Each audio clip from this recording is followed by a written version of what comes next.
So the moment that you stop chasing the narcissist, everything changes, not only for you, but also them. Checking their Instagram, watching their stories, looking at the new supply, rereading old messages. You think that you are just checking, but what actually is going on is you're still keeping that psychological connection alive. And when that connection finally breaks, it creates a shift that most people aren't prepared for.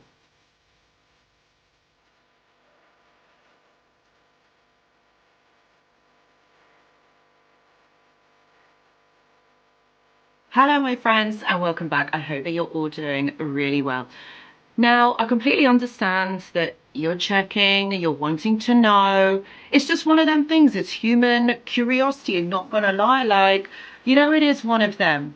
But in this video, we're gonna unpack the psychological tethers that keep you stuck to the narcissist. And this is perhaps maybe why you are finding it harder to kind of get over that person. And even though you're still checking, I completely understand, this is so normal, we are human beings, this is a thing. I understand it's really hard not to check, but this video is going to help you to understand what is happening psychologically and emotionally when you are still checking, and the shift that you're not prepared for when this all comes about. Well, this is what we're going to be talking about.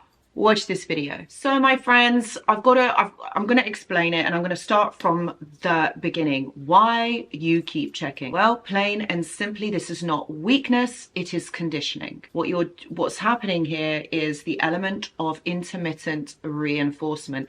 But this is what is keeping that trauma bond alive, my friends. Yes, that blasted trauma bond. I know it's not a comfortable space to be in. I know that it is really difficult, and because of that, what is happening is that your brain is addicted to the unpredictability, because let's face it, that's all that you have been subjected to when you have been around that person. So I completely understand. This isn't easy to break, something like this. No, it's not easy to break, but it is something that you can do when you put your mind to it. So what I would say is you can break a trauma bond in 30 days. And this is why I've created this amazing course. It's work. It does work. You can do it in 30 days, but you've got to be on it. You've got to be motivated. This is about changing your behavior and your understanding, your perception, your thoughts. What I'm using here is neuropsychology along with cognitive behavioral therapy techniques. And this is going to help you get past it. If you want more information, all the details are in the description box below. But honestly, it can be done in 30 days. So you can be over this trauma bond literally 30 days. And what you're also doing is you're seeking emotional closure. You're looking for the answers that you didn't get, the answers that you want. And I completely understand. You want the answers. You want to know what is happening.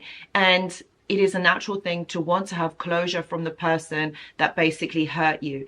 You're checking in on them because you are checking for relief. That really is what is going on here. And I get it. It's painful. It's a really uncomfortable place to be.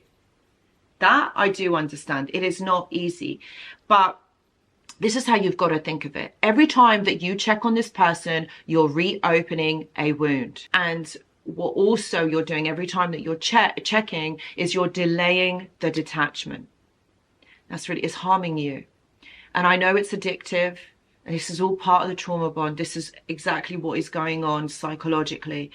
But this is one thing, if you can take anything from this video, is to ultimately stop checking in on them. This is keeping that trauma bond alive. So what's going to happen when you stop?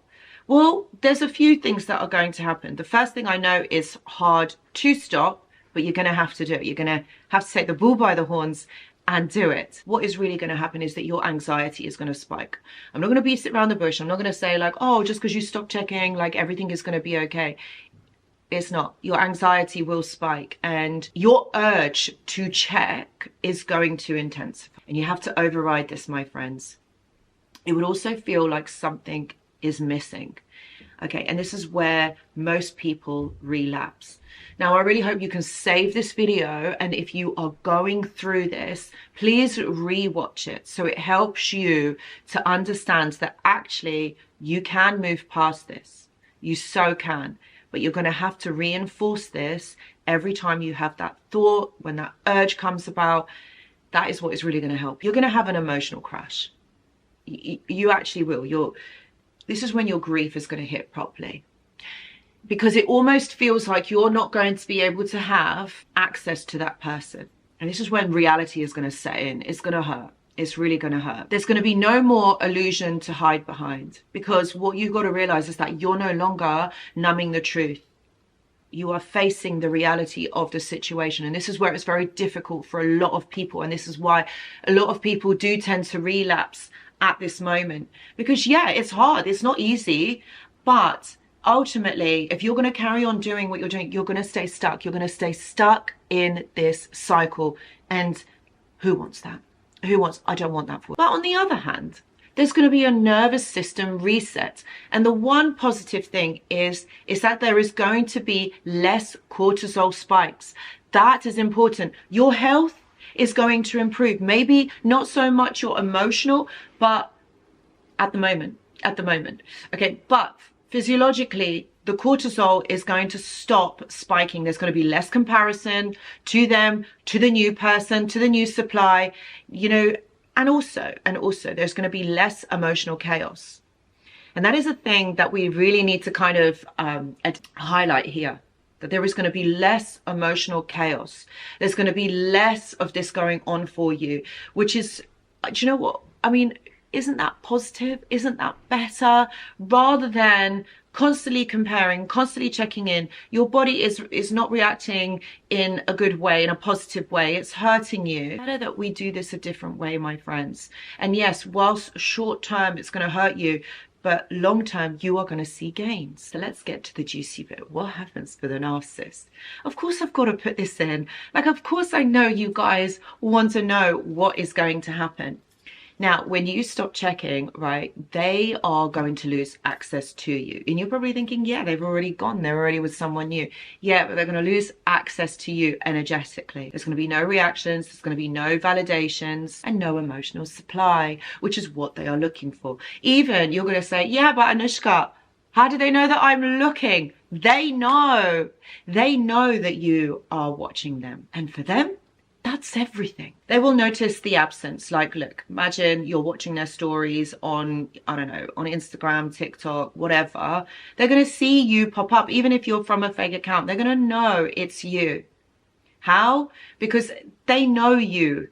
Energetically, you're still invested. Yeah, they can feel it. They can so feel it. So one thing that you have to understand is, if especially they notice the absence, if you were consistent before, you showed a certain pattern of behavior, when you're not there, your silence is going to become loud.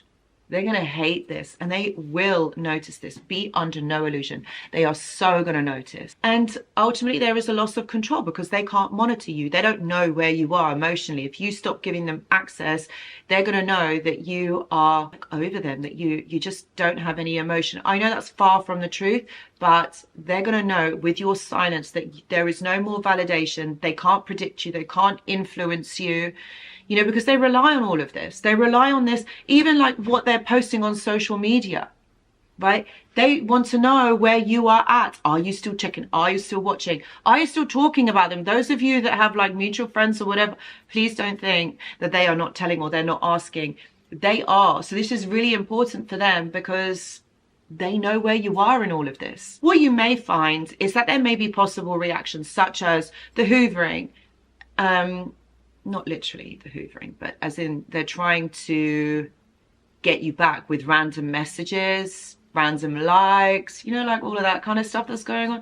Like they might even reach out, likes on posts, watching your stories, trying to provoke curiosity within you. Maybe they might put some random message on your social media. Whatever it takes to get some sort of reaction from you, not because they miss you, but because they've lost access to you and they know that. The power was that it was never about what they were doing. Power was your attention, ultimately. The moment you stop watching, you stop participating. You're no longer an audience, no longer a source, and you're no longer available. So why is it so hard for you? Well, my friends, ultimately what you have to remember in this scenario is that your brain confuses familiarity with safety. Okay, and that's because it's the safety, the familiarity. You've known this person, you know, that person has been in your life for quite some time. And ultimately, that's who you know. So that's familiar. Familiarity is safety. Letting go also feels like losing something important. Well, yes, you've built, you know, that person was part of your reality. You've built like a relationship together. But yeah, that's why I kind of paused when I said built, because it's not really building a relationship, because you're not really in a relationship with that type of a person. You know, even if that person was hurting you, it's like you feel that there is a loss. You've got to know that person. That person was in your life, possibly daily. You're not letting go of a person, you're letting go of a version of yourself that was with them. And as you know, if it was good, if it was positive, you would have loved it. You would have stayed. You wouldn't be here. You wouldn't be watching this video. So one thing that I want you to remember, my friends, is the day that you stop checking is the day that you return to yourself. You don't need updates on their life. You don't need to see them heal, move on, and have a relationship with someone else. This is just going to hurt you. And you don't need closure from someone who has created the wound. That isn't what this is about. This is about you rising in your own power, getting your own self back to you.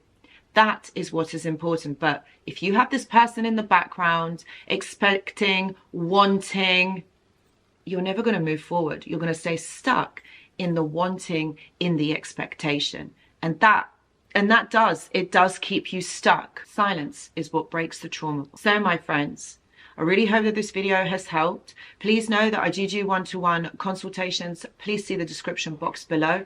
I've also got a mentorship that will really help you to elevate your mindset and move forward from these things that have been going on. I've also got a 12-week trauma reset on that mentorship. So if you want to be part of that, check all the details below in the description box. Thank you so much for watching, and I hope to see you in the next video. Goodbye.